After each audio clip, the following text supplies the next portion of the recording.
Why ghosting is good for women to do to men. Boys, we caught ourselves one. We've got ourselves a white knight. Woo! He's not just trying to convince us that ghosting is acceptable, but that it is a virtue that women should enact on. I don't know how he's going to convince us with this one, but let's give it a go. Why ghosting is good for women to do to men. So we made a video on this, right? The virtues of ghosting. And some women say things like, I have too much respect, it's human decency, it's kindness, I don't want to do it to people because I wouldn't have done to me. Okay, wait. So you want to be paid for dinner when someone takes you out, then is it respectful that you should also pay for dinner? No, because men and women are different. So if someone wants to do it for human decency or they think it's the right thing to do, it's not disrespectful to pay for dinner, right? I mean, yeah, women might find it disrespectful if the bloke fucking asks her to pay for the chips, but that doesn't mean it's disrespectful. That's only because there's an expectation preconceived that X thing should happen, which is fucking you pay for the food. You can just not like it and deem it as disrespect, but it isn't like categorically disrespect. There's a lot of white knighting going on here. There's a lot of blanket statements. We're in what? Less than 30 seconds. We're already doing a lot of white knighting. I don't really like this logic so far, but let him get us to the finish line, yeah? a man's natural language is actions, just like inaction on your part. Moreover, we've talked about the argument that you want to conserve your energy as a woman. You can't be expending it everywhere. You need to be selective.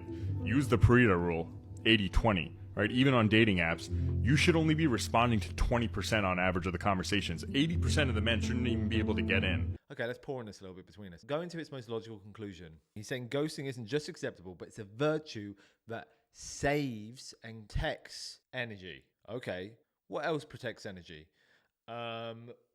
Stealing instead of having a 9 to 5, or committing fraud instead of opening a business. These all protect energy, would you not say? Would you say they're virtues? So I guess then he's correct, and the ghosting has immense value only if you're the one committing the theft, the fraud, the lack of communication. Yeah, there's probably a time we should all be conserving energy, but if your ultimate goal is to conserve energy at the consequence and the behest of others, leaving a wake of collateral damage behind you, also, you can not send a 10-second Why text. ghosting is good Let's be honest, for women to do to men. So we made a video on this, right? The virtues of ghosting. And some women say things like, I have too much respect, it's human decency, it's kindness, I don't want to do it to people because I wouldn't have done to me. Okay, wait.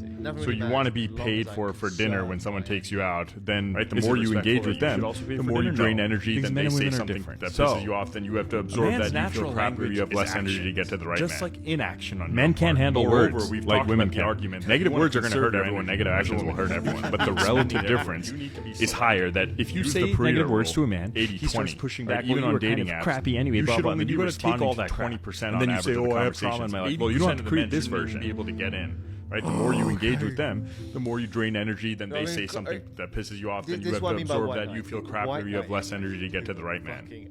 Men can't handle words like women can. Negative words are going to hurt everyone. Negative actions will hurt everyone. But the relative difference is higher. That if you say negative words to a man, he starts pushing back. Well, you were kind of crappy anyway, blah blah. And then you got to take all that crap. And then you say, oh, I have trauma in my life. Well, you don't have to create this version.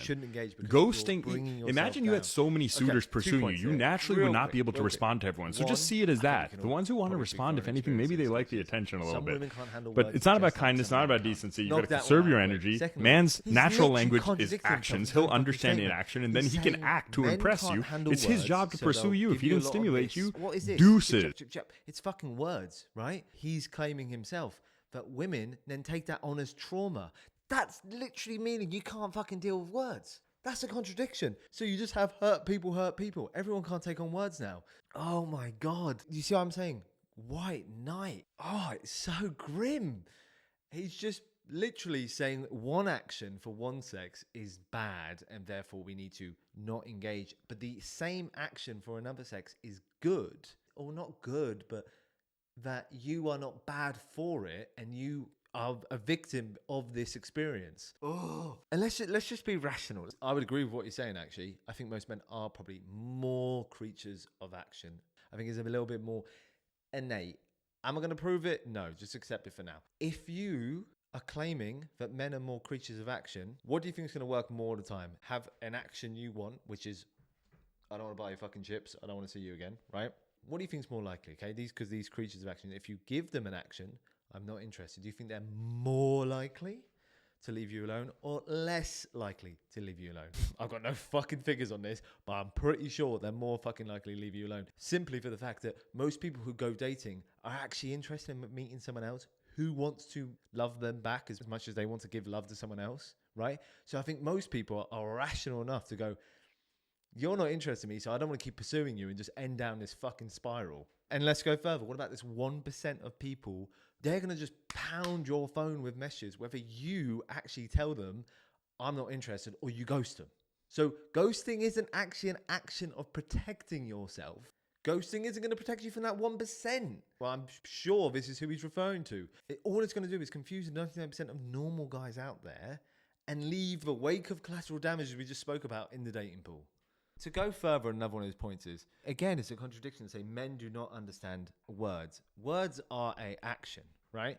Men understand words, I think for the most part. Sometimes they don't. What men are confused about a lot of time with dating is coded language, coded words. Like the ones where you say, I had a great time, I'd like to see you again. And then what happens the next day? Oh, what, no text? Ghosting? What? Men might be confused by that. Beasts! What horrible creatures. Yeah, some men are going to be confused by that. What happens when you don't message them saying, I'm not interested?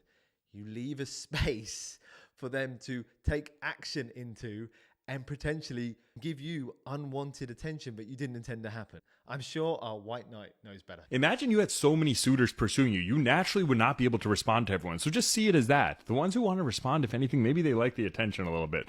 But it's not about kindness, not about decency. You've got to conserve your energy. Why can't it be about courtesy and kindness and decency? Why can't it be about that? You can conserve your energy and pull back from someone you don't want to date or be around anymore and still be respectful. Why does the point it no longer serves you?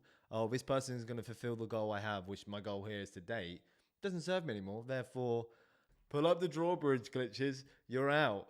Man's natural language is actions. He'll understand inaction, and then he can act to impress you. It's his job to pursue you. If he didn't stimulate you, deuces. Deuces. Yeah, White Knight's got his own catchphrase. Fair maiden, let me come here and save you and rest my head on thy bosom.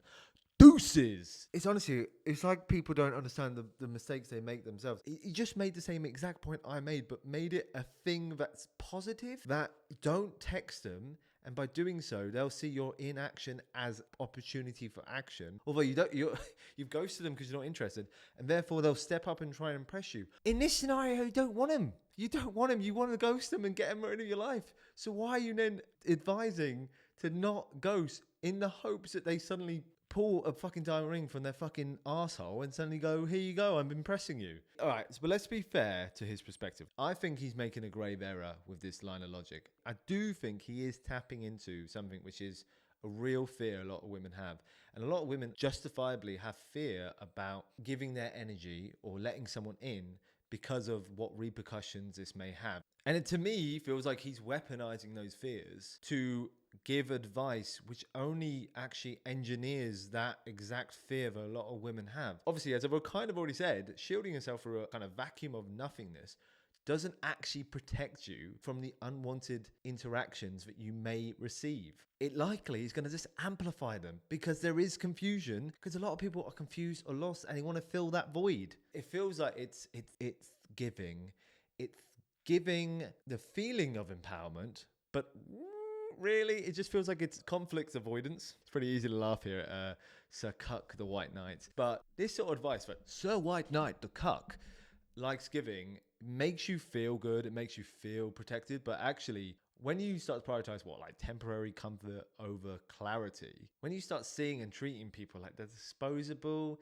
it's not the right path to go down. And if you think of this in the long term, if you're going to treat everyone disposably, is that really the skill set or the mindset you need to inherit or grow to be able to actually sustain a long-term relationship? When does the saving of that energy actually get released? Because that's a better question for him to answer. That would be more interesting. At what point do you actually open up? That's a harder question, and that's a more interesting question than just saying, oh, just protect yourself continuously until the point that someone has hit all the right criteria for you to suddenly crack yourself open a little bit. Make that 20 or 30. Ching, ching, ching. Big fucking payday for that guy. Yeah, white knights looking for the short-term dopamine hit for these ladies to make them feel good and probably, hopefully, see if he can feel good as well. Oh, no, honestly, like, when did it become cool not to care? And I guess with that, if you like nonsense making sense, doesn't it make sense to hit the like button below and subscribe to BadCache? And why don't you tell me in the comments where that nonsense made sense? Because when did it become cool to not give a shit? When did it become cool to flex having distance? Putting zero effort into connection isn't cool. It's cool to connect. It's cool to have a fucking spine. It's cool to send that text. Send a text and nurture that energy. It's not bad luck. It's bad logic. Clear the cache. Do better. See you, glitches.